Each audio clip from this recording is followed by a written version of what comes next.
Hey guys, welcome back. As always, my name is Leyzar, and today, my friends, we have something special on the menu. Top 10 primary weapons in Warframe.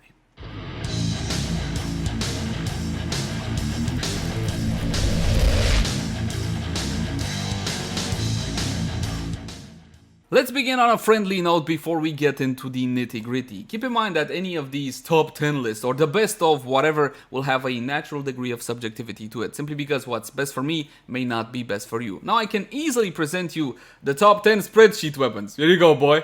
These are the top 10 DPS weapons, or the top 10 clear weapons, or KPS weapons, or whatever you guys prefer. But veterans will tell you, any veteran Warfist Salt will tell you, what happens on paper doesn't always transpire to what happens in actual gameplay. So, if your favorite weapon is not on the list for whatever reason, it doesn't mean it's a bad weapon. It doesn't mean you should stop using it. It simply means it didn't make my list. So let's kick off with the Rubico Prime, the Eidolon Hunter himself. Now, ever since this weapon was released, it's the go-to when it comes to Eidolon hunting. Now, make no mistake, Eidolon hunting nowadays is not as challenging as it used to be. All you need is a volt, maybe a couple of volts, and you're good to go. And you can kill Eidolons with whatever. Believe it or not, you can even use a fishing spear, and no, I am not kidding, you can actually do that. But the Rubico Prime still remains one of the most powerful, the most comfortable, and the most efficient Eidolon hunters to date. And if you're looking to get into Eidolon hunting, this is the weapon I'm going to be recommending you. You're too low in MR for the Rubico Prime? Hey, get the normal version. It will be a good warm-up. Next on the list, we have a bow. What? A bow in a top 10? You blasphemous wretch! Ladies, gentlemen, the latest bow to be released in Warframe, the Nataruk, the sentient bow that you get by completing the new war quest. Now, this one is special because of one primary reason. It introduces a brand new mechanic in Warframe. Believe it or not, a skill-based mechanic. If you manage to release the arrow at the opportune time, you're going to be getting yourself bonus critical stats for the weapon. And I want to encourage this kind of design language. Now, that's not the only reason. It still packs one hell of a punch. And if you're not convinced, well, have a look. A test against level 120 Corrupted Heavy Goon. I will make one mention if you're going high level content, and when I say high level, I don't mean up until level 150. Up until level 150, even 200, something like this is smarter, simply because you do need the front-loaded damage guaranteed by Ulceration. Galvanized Aptitude and Primary Merciless will simply mean better clear time. But if you're actually going high level, then I would swap out the damage mod, Serration, 100% for something like a Bane mod or a Fire Rate mod, depending on what you're more comfortable with. So again, this is a charge shot build, take a look at that. A single shot in my enemy! 2 slashes, 3 virals, absolutely destroyed, man. And from this point onwards, I'm basically building stats, since this is a galvanized build. As before, I can make use of that glorious body punch through, and as you can see, the weapon absolutely wrecks high level targets. Fantastic. I mean, and from this point onwards, it just gets better and better. So good that the impact damage alone is good enough to absolutely destroy whatever stands before you. You don't even need the procs. Now, my friends, let's head on over to Steel Path so you can see this one in an actual gameplay environment. Welcome to the Void, my friends, and we're going to be fighting level 120, 30-ish Steel Path Corrupted enemy. So basically, a little bit of everything, which I believe why this is a very, very good test for the Nataruk.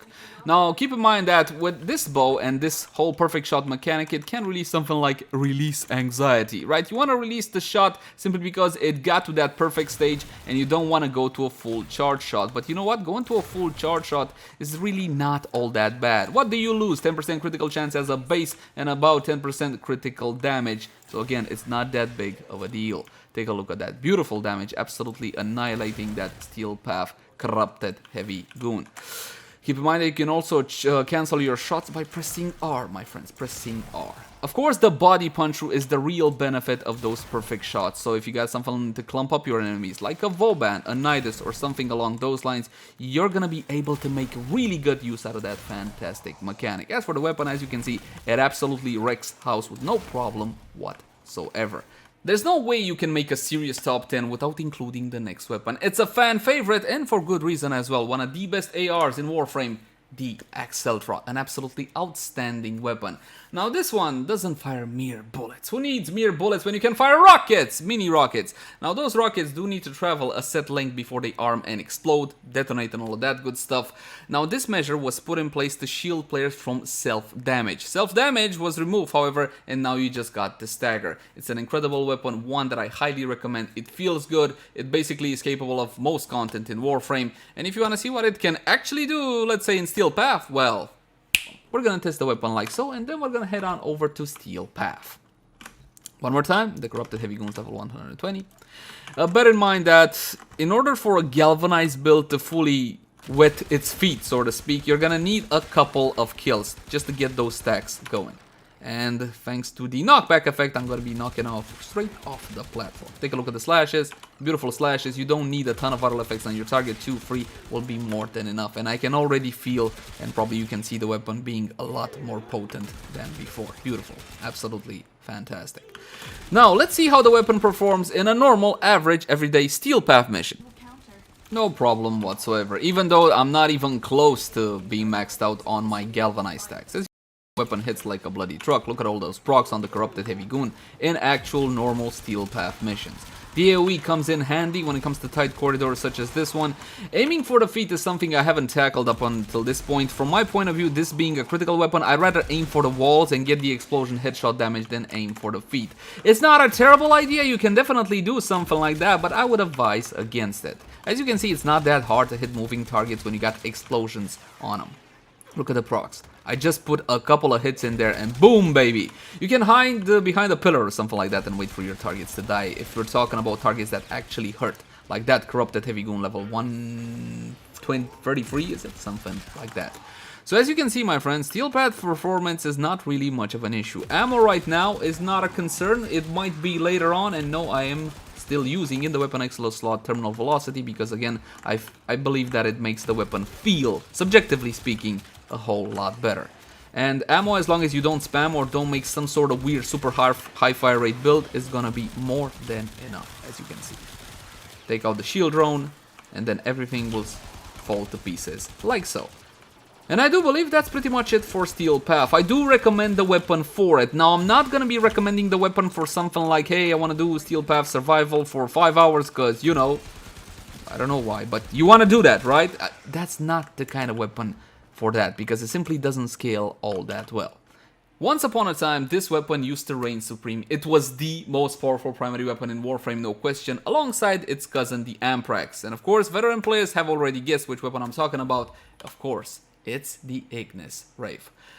It's hard to express how satisfying this weapon is to use. It's a goddamn flamethrower. It burns stuff. Its flame goes through everything. It's fantastic AoE. It's capable of most content that Warframe can throw at you, and you have not played Warframe until you have maxed out the Ignis Wraith. And you know what? You can get the blueprint for free. Simply ask in the trade chat, hey guys, can I have a blueprint for the Ignis Wraith? Now Sam Tenno charge you plat, another offer to you for free.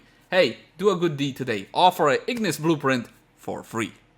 This will be a galvanized setup, a maxed out setup if you will, and we're gonna try 2 variants. First, we're gonna go for corrosive, and then once again for vital slash. And this is a Ignis Critata. This will illustrate the point nicely.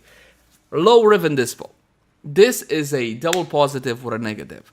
And even so, I'm not getting that big stats. Only 100% damage and 109% critical chance. Is it worth it? Yes, depending on your build, but again, I wouldn't really chase after Ignis Wraith Rivens right now, especially considering that you got plenty of other fantastic options for this slot. Now let's test out the weapon one more time. Corrupted Heavy Goons level 120, corrosive to corrosive, and then we're gonna be switching up to vital and slash. Now, when you're building the weapon like this, and you have your arcanes, I have my primary merciless, by the way, in the arcane slot, I forgot to point that out. You need a couple of kills in order to get it going. Already the performance is a whole lot better. Check it out. De-freaking-leted. What procs? What damage over time? Gone! Barbecued, my friends. Now, as before, I'm gonna switch to a vital setup.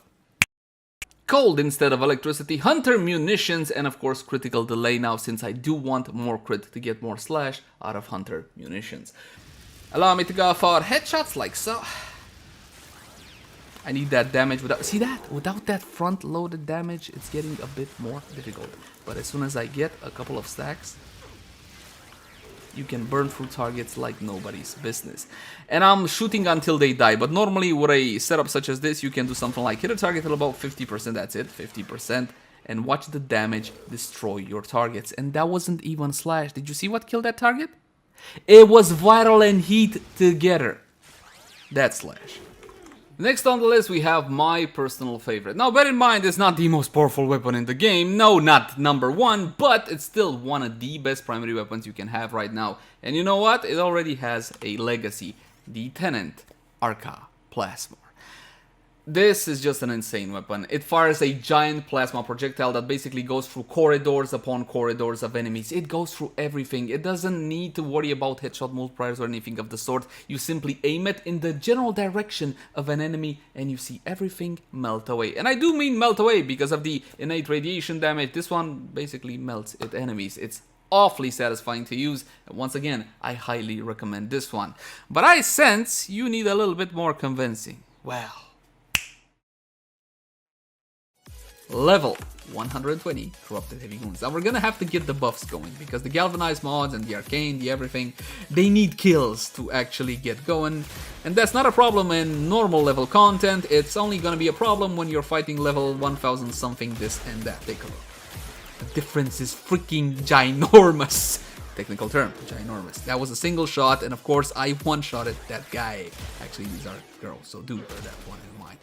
Take a look at that.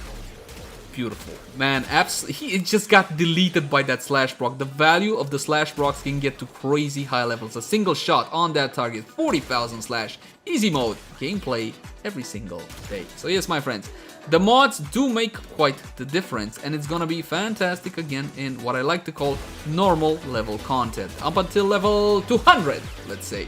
But if you're fighting in the thousands, you might have a problem keeping up those on-kill effects. Do I need one shot or... Don't be silly, of course you just need one shot. This is Mirage with the Tenant Plasma, absolute beautiful carnage destroy. You're never gonna get to see that slash. Look at that, 120,000. How can you see that slash when you get obliterated by a single shot? And this being the Plasma, it vaporizes enemies for some extra awesome feeling. I love the fact that you just like clear house. There's nothing left after you're done. Look at that. Now, believe it or not, this is a shotgun, and not just any shotgun, my friends. The Bubonico is one outstanding weapon. It's got two fire modes. In secondary fire mode, you're going to be launching a grenade, prep your enemies, and with your primary fire mode, you absolutely destroy everything. It recharges itself. It's one hell of a primary weapon, and basically, it can do whatever in Warframe. You want to do, I don't know, super long survivals in Steel Path or wherever, take the Bubonico with you. You will not be sorry. Highly recommend this outstanding shotgun. Boom, baby. They're gone. Now you see them. Now you. And of course, with Lady Mirage Prime, you can now you see them, now you don't, even with the secondary fire of the Bubonico. Let's see, can I get a one? They're gone. Now, speaking of shotguns, next on the list, my friends, we have another one. And it's hard for me to express how much I love this weapon. While it may not be my personal favorite per se, the Seto is just insane. I mean, the mechanics on this one are either nuts or genius or both.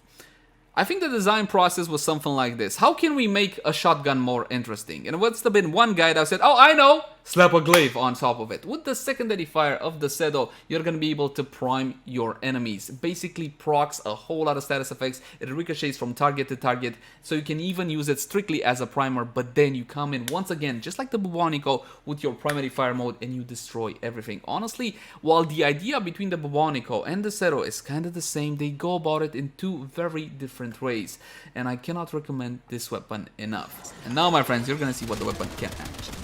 That was just primary, okay? That was now you see him, now you don't, with primary alone. No prep whatsoever from the secondary fire. No prep whatsoever from that fantastic glaive, which, let's be honest, that's the key feature of the weapon at the end of the day, right? Here's the glaive. That's just glaive damage. Look at that.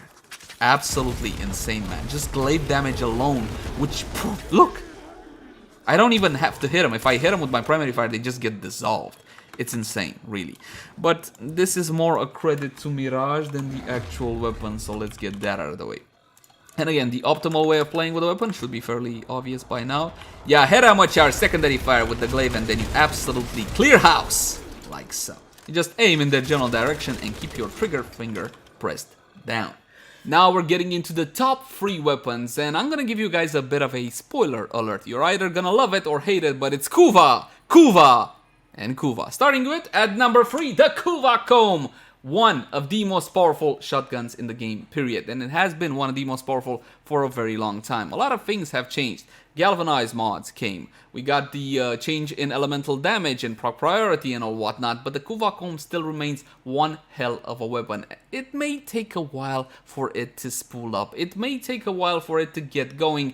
But once it does, well... I'm gonna showcase on these guys with shotgun spaz because it makes the weapon feel better. It's as simple as shotgun spaz, amalgam shotgun spaz. Welcome to the void, my friends. Now let's see what the Kuva Comb can do against the Steel Path Corrupted. Obviously the experience is gonna be pretty much the same as running a hot knife through butter. Absolutely annihilating whatever stands before you. Here's a bit of a tip: if you're using the Panzerwolfenpfeiler like I am using the Panzerwolfenpfeiler, then there's no real reason to build viral on your weapon anymore. Or you can use your secondary to prime your target. Simply use corrosive on the weapon or something like corrosive heat. Honestly, the weapon is hella powerful. It doesn't really matter what kind of content you throw at it, it's gonna do a good job. I highly recommend the weapon. Now let's see if we manage to find some corrupted heavy goons which have a bit more HP, so I can demonstrate the power of the weapon. It just chomps through everything. Oh look, there's a bunch of targets there, including a corrupted heavy gunner. And there she goes. At number 2, losing out the top spot just based on usability issues alone. You know it, you love it, or I hope you love it by this point. It's the Kuva Brahma, another fan favorite. Essentially, there's really not a whole lot that the Kuva Brahma cannot do. It's a bow, so it's still faced with the same usability issues that most bows are faced with, but my friends, this is a weapon of mass destruction. One hell of a weapon that I highly recommend for just about anybody. Now, it's a Kuva weapon, which means you kinda gotta go through the ringer to get one, and you do need specific rolls for it, but as with all weapons, if you want a detailed guide on what to do and what not to do, link the cards right now. Welcome to the void, my friends, and here are the corrupted, and they are dying, and I already got like what, 3 stacks of that, 2 stacks of that. Of course, the Brahma will not have any sorts of issue in dealing with heavily armored targets. It will not have an issue dealing with any targets, and since I'm on Revenant, I don't need to worry about the explosion. I'm not gonna get knocked back, as you can see. It's no problem whatsoever. Revenant is one of the frames that is absolutely fantastic for something like this. Oh, by the way, I still see some of you guys not actually hitting the little bubble on top of the nullifier. That's one way to get rid of a nullifier bubble. You don't necessarily need to put 1,000 bullets into it. But of course, I digress. The performance of the weapon, well, is as you can see. Is there any issue whatsoever here? Absolutely not. You can take it to Steel Path without any problem whatsoever. It synergizes beautifully well with a whole lot of Warframes, and the Brahma, as you can plainly see, still packs one hell of a punch. And I wouldn't hesitate to recommend it to basically anybody looking to do anything in Warframe. And sitting at number 1, the top dog of Warframe, at least for right now, is the Kuva Tsar, the most powerful primary weapon in Warframe. No questions asked, you can do whatever the hell you want with it. It's got 2 fire modes, and you know what? It's hella powerful in both fire modes. Obviously, primary is gonna be a bit stronger, but secondary is gonna come in useful in a number of circumstances. And here it is, in action. Now you can do it in a number of different ways. You can barrage your targets all the way to hell and back. What gives you, that's my question to you actually, what gives you more satisfaction? Do you want to AoE stuff down, or do you prefer that massive, absolutely giant headshot damage? It's all up to you, because it's very easy with a Kuva Tsar to absolutely annihilate a pack of enemies. Like so. Did you see that the bomblets never even got a chance to deal damage? It never happened. It never happened, my friends, because the impact damage alone from that big explosion is more than enough to obliterate a level 155 corrupted heavy gun. Okay, granted, with Mirage's beautiful clones and beautiful buffs. Well, my friends, the sun is setting, and that's pretty much it for the top 10 primary weapons of Warframe right now. As always, my name has been Leyzar. Thank you guys so much for watching. Like, favorite, share, and subscribe if you enjoy the content. And let me know in the comment section down below, what are your top primary weapons in Warframe? I'll catch you guys in the next one. Bye!